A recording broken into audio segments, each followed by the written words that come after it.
اعوذ باللہ من الشیطان الرجیم بسم اللہ الرحمن الرحیم سبحانک لا علم لنا الا ما علمتنا انک انت العلیم الحکیم۔ یہ میراث کا 5واں سبق ہے جس کا عنوان ہے میت کے مال و جائیداد کے ساتھ وابستہ ہونے والے حقوق کا بیان۔ جب ایک شخص کا انتقال ہو جاتا ہے تو اس کے مال کے ساتھ 4 حقوق ترتیب وار وابستہ ہو جاتے ہیں۔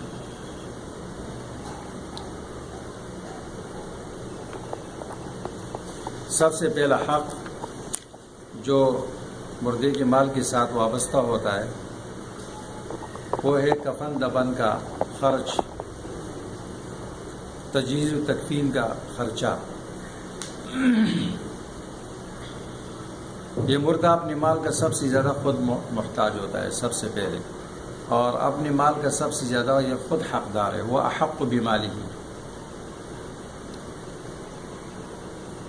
تکفین و تجہیز سے مراد یہ ہے کہ روح نکلنے کے بعد سے لے کر اس کو قبر میں دفن کرنے تک جتنے بھی اخراجات آتے ہیں وہ سب اس میں شامل ہے۔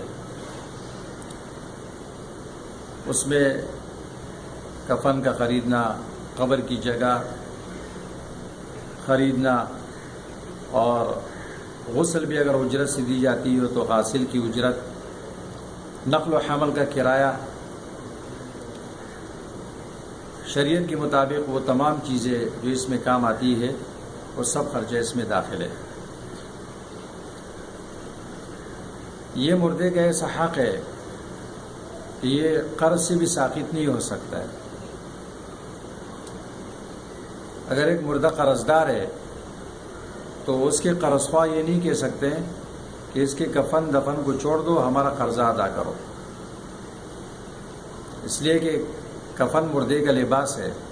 جیسے ایک قرض خواہ اپنی کسی قرضدار کا لباس نہیں اتروا سکتا ہے کہ آپ کپڑے مت پہنیں اور میرے پیسے ادا کریں، تو اس کی یہ بات نہیں مانی جائے گی۔ اسی طرح کفن مردے کا لباس ہے بعد الموت، یہ اس کا حق ہے، یہ قرضی سے بھی ساقط نہیں ہوگا، وہو احق بمالہ۔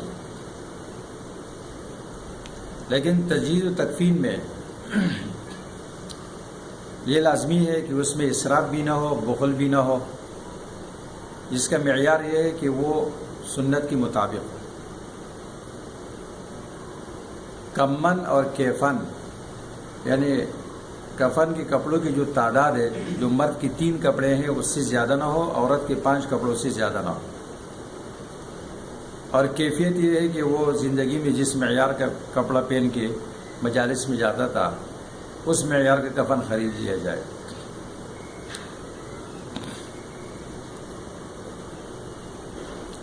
اگر کوئی وارث تبرع کر کے اپنے مال سے کفن دفن کا انتظام کرتا ہے، مردے کے مال کو اس میں صرف نہیں کرتا ہے تو اس کی بھی اجازت ہے، لیکن اگر مردے کا مال لگایا جائے تو سب سے پہلے یہاں لگایا جائے گا۔ اگر سارا مال اس میں ختم ہو گیا تو قصہ ختم ہو جائے گا، رہ گیا تو پھر اگر مردے پر قرضہ ہے تو قرضے ادا کیے جائیں گے۔ ہر مردہ قرضدار نہیں ہوتا ہے، بعض لوگ قرضدار ہوتے ہیں، بعض نہیں ہوتے ہیں۔ اگر اس پر قرضہ ہے تو اس قرضے کو ادا کیا جائے گا باقی مال سے، یہ دوسرا حق ہے۔ اگر اس کے اوپر حقوق اللہ ہے تو اس کو مؤخر کیا جائے گا، کیونکہ بندہ محتاج ہے اور یہ معاف بھی نہیں کرتا ہے۔ اللہ کی ذات سے تو امید ہے کہ اللہ معاف کر دیں گے، بندہ معاف نہیں کرتا ہے، یہ محتاج ہے، تو اس کے حق کو ادا کیا جائے گا۔ حدیث میں آتا ہے نفس المؤمن معلقۃ بدینہ حتی یقضی عنہ۔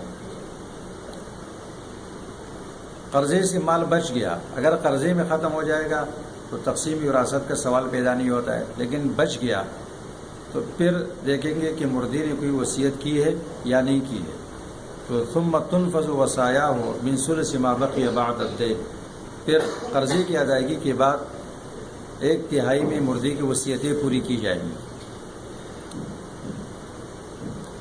قرضہ وصیت دونوں قرآن کریم سے ثابت ہے. من بعد وصیت یوصین بہا او دین توصون بہا او دین یوصی بہا او دین.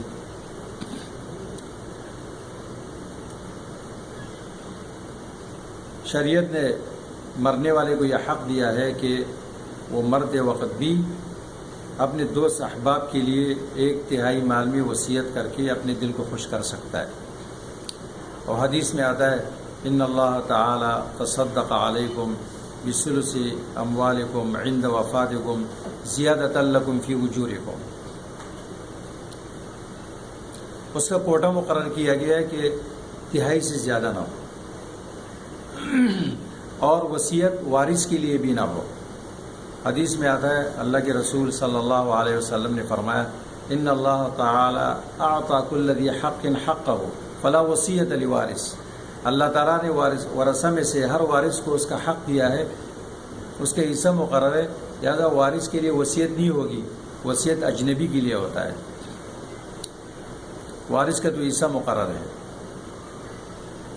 قرضہ پہلے ہے، وصیت بعد میں ہے.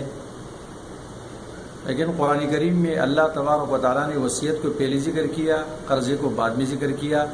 من بعد وصیت یوصین بہا او دین، اس لیے کہ وصیت ہمیشہ ہر مرنے والا کرتا ہے، جبکہ ہر آدمی قرض دار نہیں ہوتا ہے. قرضہ کبھی ہوتا ہے کبھی نہیں ہوتا ہے، اور وصیت ہمیشہ ہوتی ہے. اس کی ترغیب بھی ہے.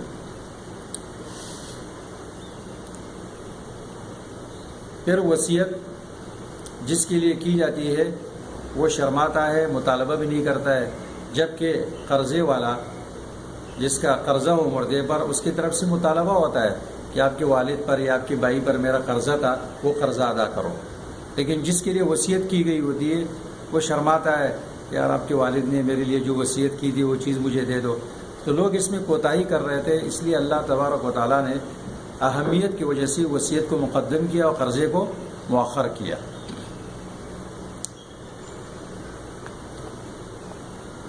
اس کے بعد جو مال باقی بچا اس کو ورثہ کے درمیان تقسیم کیا جائے گا. قرآن کریم، سنت رسول اور اجماع امت کے اصولوں کے مطابق اس مال کو تقسیم کیا جائے گا. اس مال کو طریقہ کہا جاتا ہے، اور قرآن کریم نے اس کے لیے ما ترکہ کے الفاظ استعمال کیے ہیں. جو مردے نے چھوڑا وہ سب میراث ہے. طریقہ، ترکہ، عربی میں اس کو بولتے ہیں طریقہ، را کے کسرے کے ساتھ طریقہ، اور ترکہ اور را کے فتحے کے ساتھ غلط ہے، ترکہ غلط ہے. تو طریقہ کس کو کہتے ہیں؟ ما یترکہ المیت بمملوکہ شرعا ویکون خالیا وصافیا عن حق الغیر. جس کو مردہ چھوڑتا ہے ہر وہ چیز جس کا مردہ شرعی طور پر مالک تھا، شرعی طور پر جس چیز کا مالک تھا، اور اس کے ساتھ کسی اور کا حق وابستہ نہیں ہے، قرضے وغیرہ سے پاک ہے، تو وہ طریقہ کہلاتا ہے. اس میں نقدی بھی ہے، اس میں سونا چاندی بھی ہے، اس میں دکان بھی ہے، مکان بھی ہے، پلاٹ بھی ہے، زمینیں ہیں، حتیٰ کہ اس میں شخصی استعمال کی چیزیں بھی داخل ہے. مردے کا لباس، اس کے چشمے، اس کی گھڑی، اس کا موبائل، اس کی تسبیح، اس کی لاٹھی، یہ سب میراث ہے. حتیٰ کہ ایک سوئی بھی میراث کے اندر شمار کی جاتی ہے. عام طور پر ہوتا ہے کہ لوگ بڑے بڑے جائیداد کو تو تقسیم کر لیتے ہیں، لیکن ہر چیز جو اب میراث بن چکی ہے، مردے کا قلم ہے کسی کو دے دیا، اس کی تسبیح کسی کو دے دی، اس کی لاٹھی کسی کو دے دی، اس کے کپڑے کسی کو دے دیے، جبکہ ورثہ میں صغار بھی ہوتے ہیں، بچے بھی ہوتے ہیں، ان کی اجازت بھی معتبر نہیں ہے. لہذا جو کچھ اس نے چھوڑا وہ سب میراث ہے اور اس سب کو تقسیم کیا جائے گا.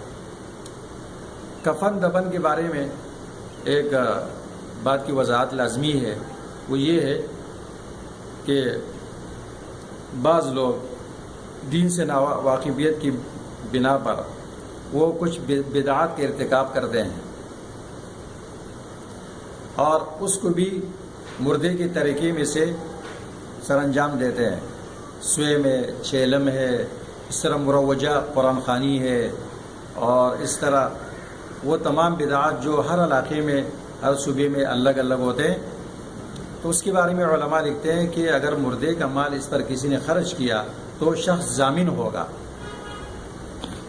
مردے کے مال میں سے نہیں شمار کیا جائے گا، وہ اس کا ذاتی تبرع ہے جو اس نے کیا، مردے کا مال ان بدعات پر خرچ کرنے کی اجازت نہیں ہے۔